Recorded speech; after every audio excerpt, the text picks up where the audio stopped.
एक गलती और आपका क्लाइंट एक और दिन जेल में। जब आप एक वकील के तौर पर ड्राफ्ट करते हैं तो याद रखिए, आपके लिखे हुए हर शब्द का मतलब किसी की आज़ादी हो सकती है। नमस्कार स्टूडेंट्स और स्वागत है आप सबका। आज हम आपके सेमेस्टर 6 के ड्राफ्टिंग, प्लीडिंग्स एंड कन्वीनियंसिंग के सिलेबस से यूनिट 3 को पूरी तरह से मास्टर करने वाले हैं। ये एप्लीकेशंस आपके एग्जाम्स के लिए और आपकी फ्यूचर प्रैक्टिस के लिए एब्सोल्युटली क्रूशियल हैं। तो चलिए शुरू करते हैं। तो ये है हमारा आज का गेम प्लान। सबसे पहले हम आपका क्रिमिनल ड्राफ्टिंग टूल किट तैयार करेंगे। फिर हम दो तरह की कंप्लेंट्स, हर्ट और चेक बाउंस को समझेंगे। उसके बाद आज़ादी की लड़ाई यानी बेल और फिर मेंटेनेंस की बात करेंगे। फिर आएंगे अहम लैंडमार्क केसेस और एंड में सबसे इंपॉर्टेंट एग्जाम के लिए एक सुपर क्विक रिवीजन।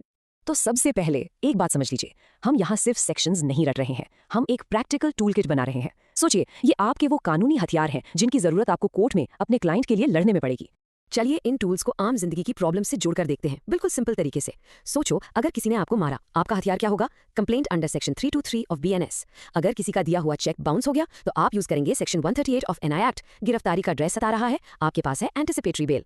और अगर किसी परिवार को फाइनेंशियल सपोर्ट चाहिए तो आपका टूल है मेंटेनेंस एप्लीकेशन। देखा कितना सिंपल है। ठीक है, अब हम अपने टूलकिट के पहले सेट ऑफ टूल्स पर फोकस करते हैं। एक तरफ है शारीरिक चोट यानी हर्ट की कंप्लेंट और दूसरी तरफ है फाइनेंशियल धोखा यानी चेक बाउंस की कंप्लेंट। प्रॉब्लम्स एकदम अलग हैं, इसलिए इनको आपसे डील करने के तरीके यानी इनके ड्राफ्टिंग सॉल्यूशंस भी बिल्कुल अलग हैं। तो आखिर ये क्रिमिनल कंप्लेंट है क्या भला?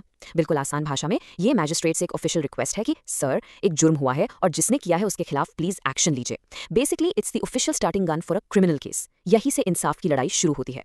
अब यहाँ पे थोड़ा ध्यान दीजिए क्योंकि ये स्लाइड एग्जाम के लिए बहुत इंपॉर्टेंट है। हम BNS और NI एक्ट की कंप्लेंट्स को सीधा सीधा कंपेयर कर रहे हैं। देखिए, BNS कंप्लेंट का मेन मकसद है सजा दिलवाना, जबकि NI एक्ट में आपको अपना पैसा भी वापस चाहिए और सजा भी दिलवानी है। और सबसे बड़ा फर्क नोटिस। NI एक्ट में 15 दिन का नोटिस भेजना कंपलसरी है, इसके बिना केस ही नहीं बनेगा। BNS में आमतौर पर ऐसी कोई जरूरत नहीं होती। दोस्तों, NI एक्ट का पूरा प्रोसेस टाइमिंग का खेल है। एक भी डेट मिस हुई और गेम ओवर हो सकता है।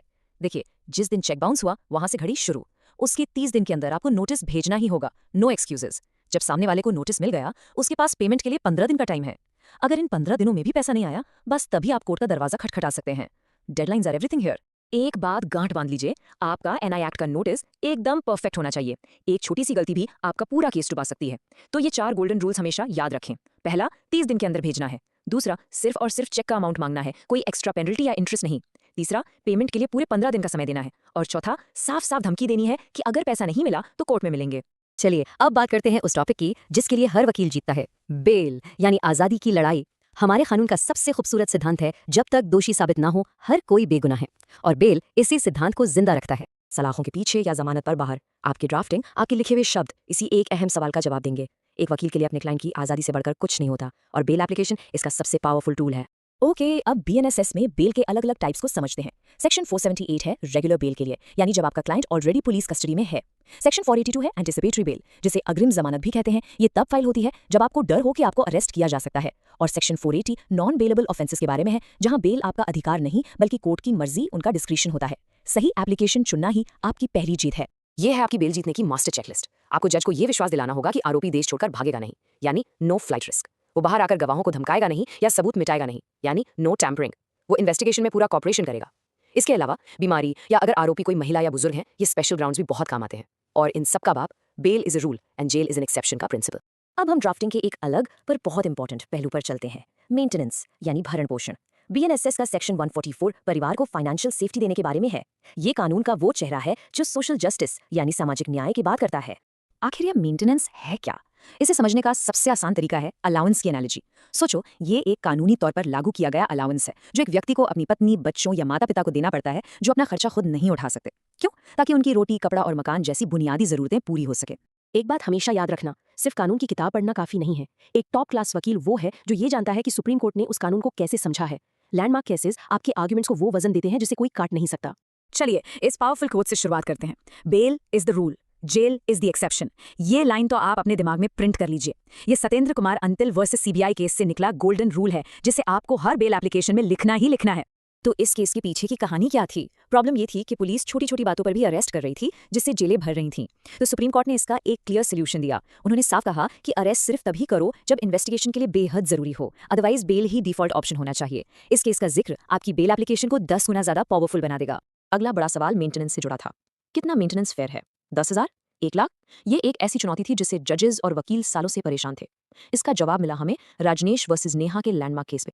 पहले प्रॉब्लम ये थी कि कोर्ट्स को अंधेरे में तीर चलाना पड़ता था। अक्सर पति अपनी सही इनकम छुपाते थे। इस जजमेंट ने इस गेसवर्क को बिल्कुल खत्म कर दिया।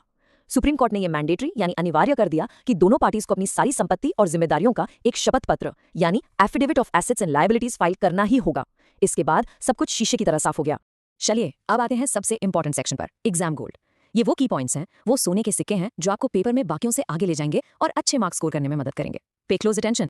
बेल एप्लीकेशन में अगर आपने इस लैटिन मैक्सिम का इस्तेमाल कर लिया तो एग्जामिनर समझ जाएगा कि आपको कानून की गहरी समझ है। मैक्सिम है अफर्मेंटी नॉन नेगेंटी इनकम्बिट प्रोबेशियर। इसका मतलब है कि सबूत का बोझ उस पर है जो आरोप लगा रहा है, यानी प्रोसिक्यूशन, ना कि उस पर जो इनकार कर रहा है। इसका यूज करके आप आर्ग्यू कर सकते हैं कि प्रोसिक्यूशन को साबित करना होगा कि बेल क्यों नहीं मिलनी चाहिए। ये एक रियल गेम चेंजर है। ओके, तैयार हो जाइए। अब तक हमने जो भी सीखा है उसे एकदम बुलेट ट्रेन की स्पीड से रिवाइज करते हैं। अगले 30 सेकंड में पूरा टॉपिक आपके दिमाग में फिट हो जाएगा। Let's go. Cheque bounce notice के बाद पेमेंट के लिए कितने दिन? 15 दिन का टाइम याद रखिए। बेल का गोल्डन रूल यानी मंत्र क्या है? Bail is the rule, jail is the exception. Maintenance case में सबसे जरूरी डॉक्यूमेंट क्या है? The affidavit is absolutely compulsory.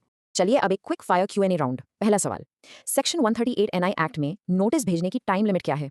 जवाब, चेक रिटर्न होने के 30 दिन के अंदर। Very good.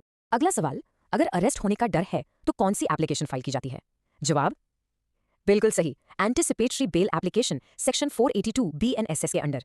फैंटास्टिक। तो स्टूडेंट्स, अब कानून और उसके टूल्स आपके हाथों में हैं। इस ज्ञान का इस्तेमाल करें और हमेशा हमेशा समझदारी से ड्राफ्ट करें। याद रखिए, आपका हर शब्द मायने रखता है। All the very best for your exams. ऐसे ही इन्फॉर्मेटिव वीडियोस देखने के लिए LLB स्टूडेंट अड्डा को सब्सक्राइब करें एंड फॉलो करें। If you want any new topic, comment below.